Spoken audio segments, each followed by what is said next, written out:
Evil Lancelot, huh? I hate how much it's starting to make sense. What's up, guys? I'm here, and here we are to do a breakdown where I give you my thoughts on Evil Lancelot, the concept of it within 4 Nights of the Apocalypse in 15 minutes. So let me start this timer right now and hop right into it. So, Evil Lancelot is something I don't like.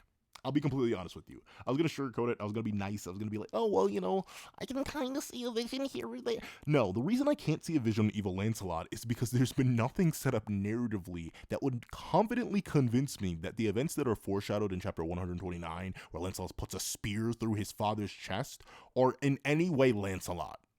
And you may be like, what on earth do you mean, Pencil Man? And what I mean is that ultimately, the only way that Evil Lancelot works is in the same way that the only way Evil Arthur couldn't have worked. And as we see with what happened with Evil Arthur, aka it not existing, I just don't see a world where Evil Lancelot exists and it makes sense within the character itself. I've seen many, and I do mean many, levels of copium saying that, well, Evil Lancelot could maybe work in the sense of like, he does it for Jericho. Evil Lancelot could work if it wasn't Lancelot. But then we run into the issue of the second one at least, where, Evil Lancelot not being Lancelot would not be Evil Lancelot. It would just be someone wearing Lancelot's face doing evil things, which wouldn't be the character, which is the same thing that Arthur has as a character, which is already something I've revealed that I really don't like. And then for the first one, Jericho is not enough.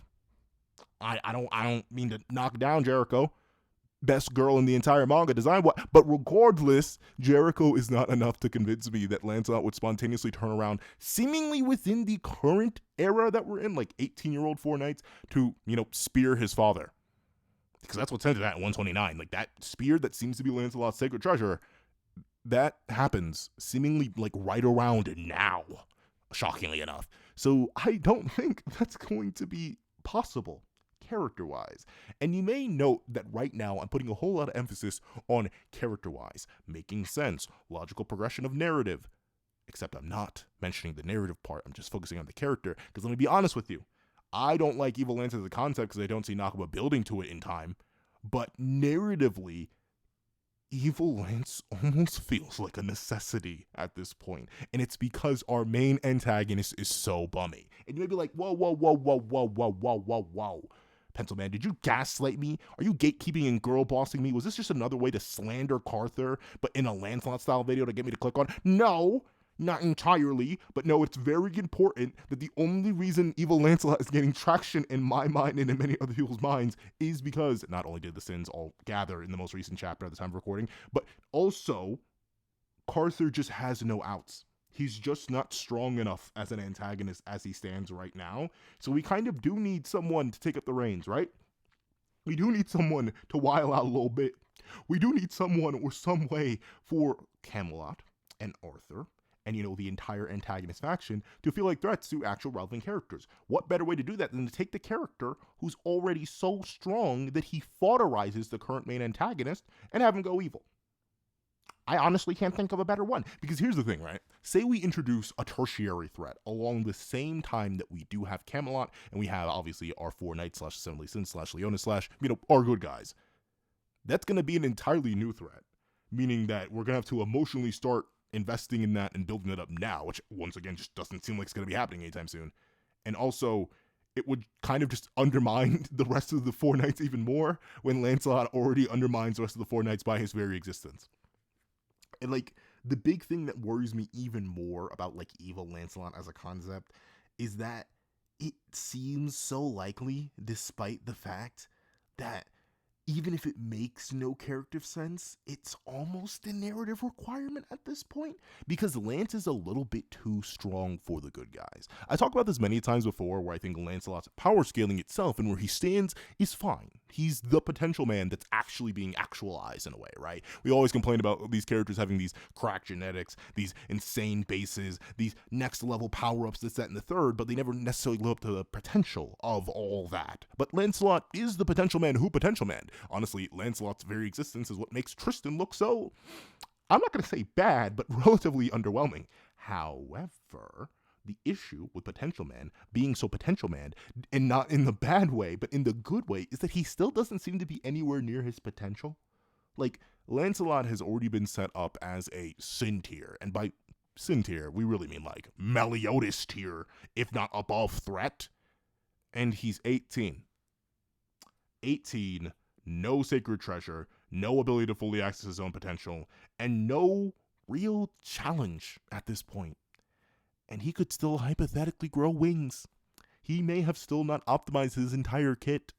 We still don't even fully understand Hazy Moon, his magic. And of course, we don't fully understand the magics of any of the four knights, but unlike the other four knights where the rest of their stats allow us to not necessarily worry about the rest of their magic, and in fact, honestly want to see the rest of their magic because they need the diversity and they need the buffs right now, Lancelot doesn't need any more buffs, he needs nerfs. But at the same time, I don't want to nerf Lancelot.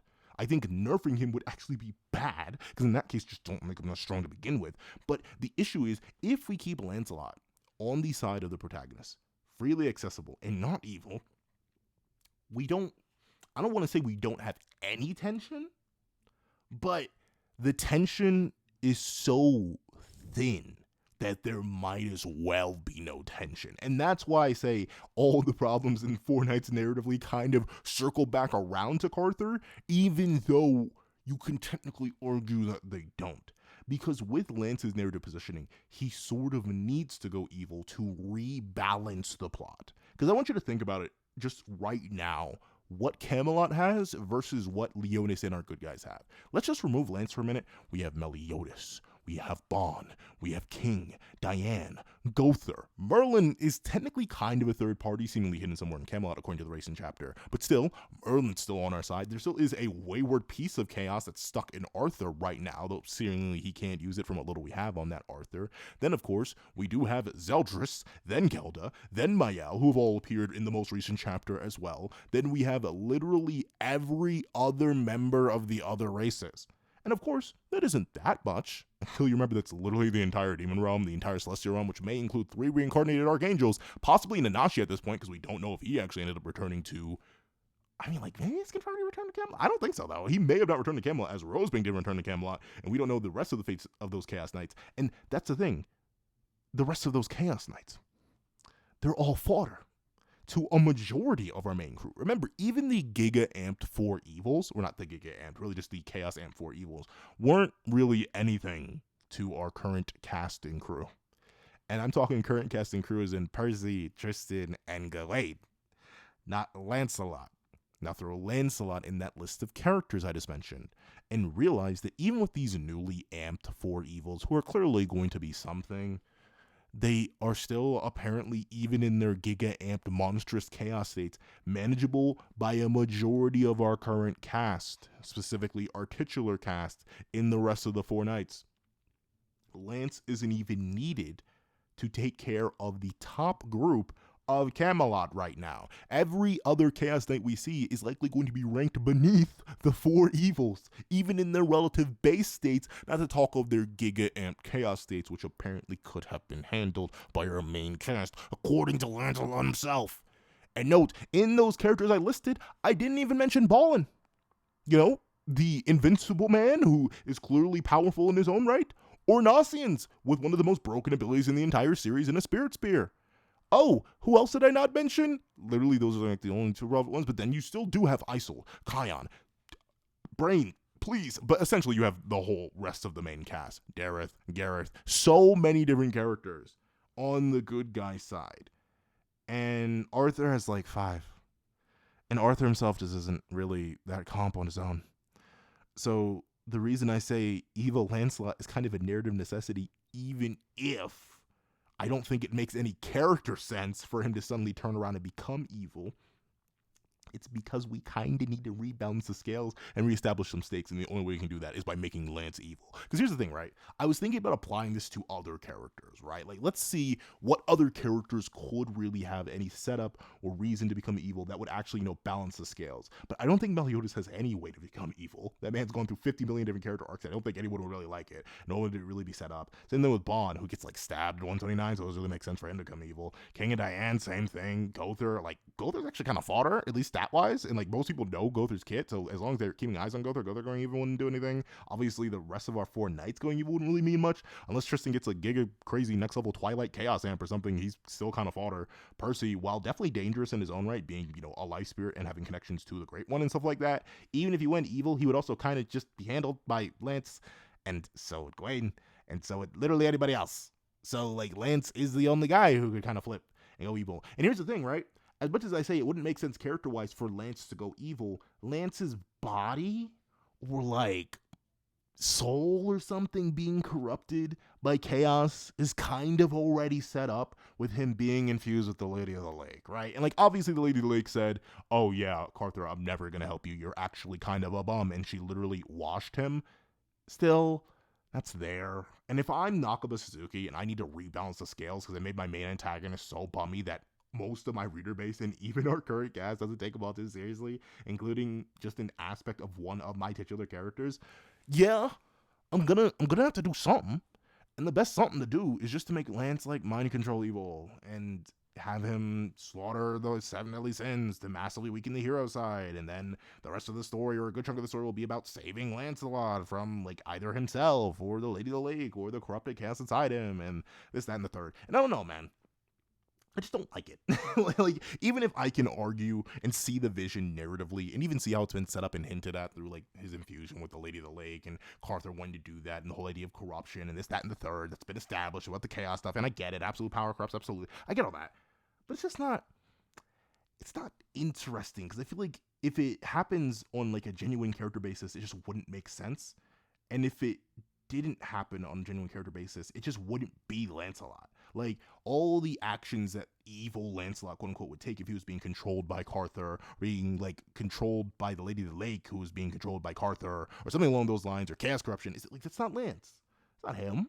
It's just someone wearing his face. Like, and that doesn't hit. It doesn't hit. In the same way that, like, I keep going back to Carther. Man, maybe this was gaslight. But, like, even as I go back to Carther, I just, like, now knowing that Carther is Carther and not Arthur, it just makes, like, a lot of the impact of what he does. It makes it interesting in some ways, but not in the same way. And I think that's the same thing, right? Because it's the Lady of the Lake takes over Lance and then becomes evil that way.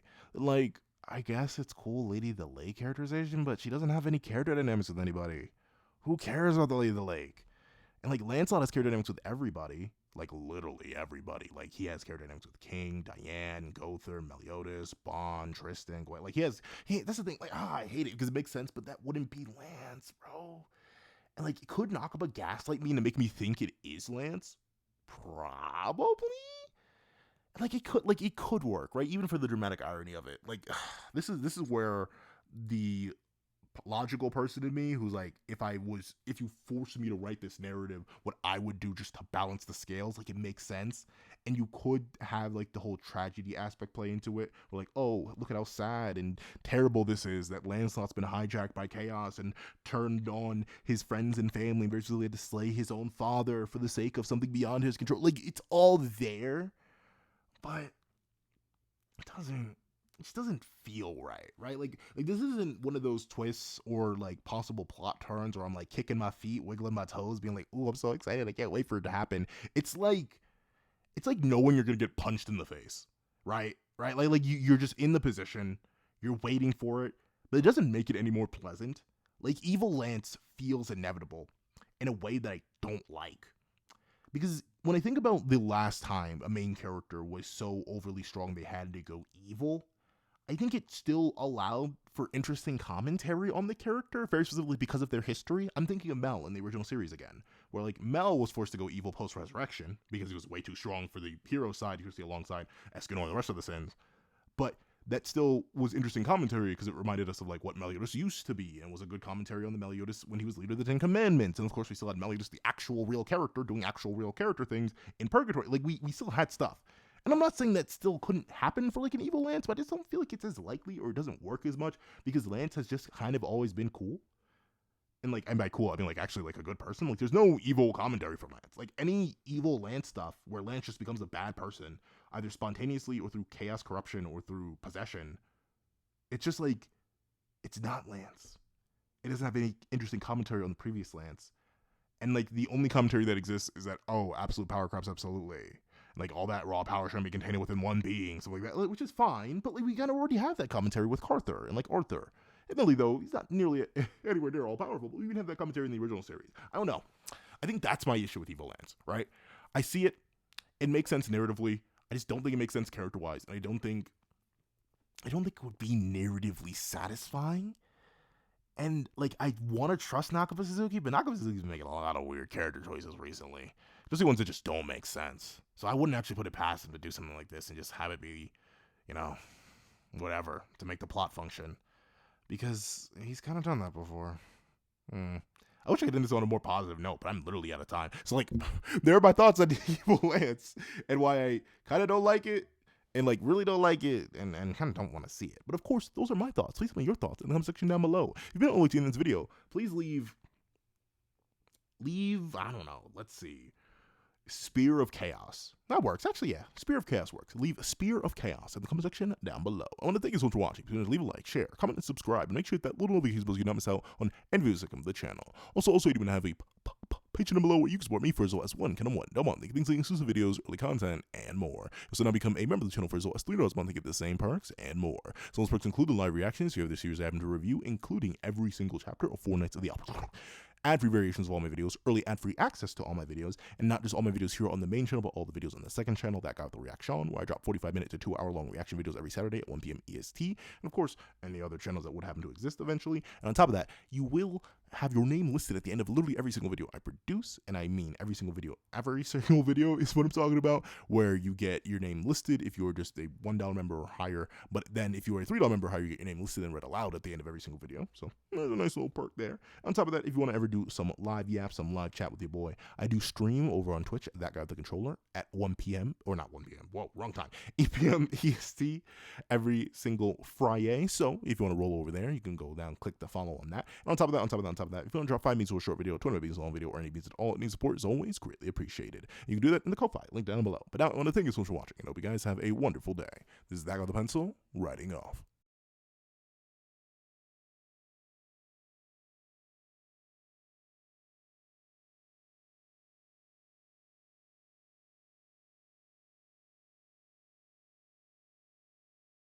I'd like to thank you to our Sketch Tier members, Eternal Flame, Riddle 4765, Astro, Glacier XZ, Zera, Brendan Payne, J2MA, Guillaume, Buddha Ura, Enzo, Swift Strike, Super Flame Zero, Yuki Ally, Strike a Man, Grim, Ollie, the Boy, Corey Watson, Damon Brown, Magic, CCC, Armando Furen, Dino, Heath Nelson, Hector Gonzalez, Tim Thomas, Kaving, Julian Perez, Akolade Babatunde, Union I, RXN, Nevis97, Logan Guzman, Dead Meme, Koru Deer, Christian Carter, Keon Stewart, Donovan McIntosh, Sino King, Hamza Idrisi, BNA DNA, Edwin Ingbignoba, Cyan, Straw, Cybersage 12, Athenzi Sheer, Antavius Mitchell, Plant Crone, Azo2404, Kray Panem, Zapro, Weary Exile, Corina Hernandez, Sheesh King, Window Life, Alex Kenny, Victor Jacobs, Todd, Dre, Axis XZ, The Practical One, Aswin Hedi Presetia, JMD Katie, Devi Pesiet, London Clapwick, CAET, and Funny Dude. Then I'd like to thank you to our line art tier patrons, A+A, Kevin Encarnacion, Sean, Dread Zoen, Midnight Lord 21, Alyssa Buhanos, CJ, and Brandon Cathell. Then I'd like to thank you to our Ink tier members, King RTX, Shrimpo the 4th Shrimp 06, and Zom. Then I'd like to thank you to our digital art tier members, Jay Warrior and AZ Void. And a final thank you to our colored art tier patrons, Walking Munoz and Walking Munoz.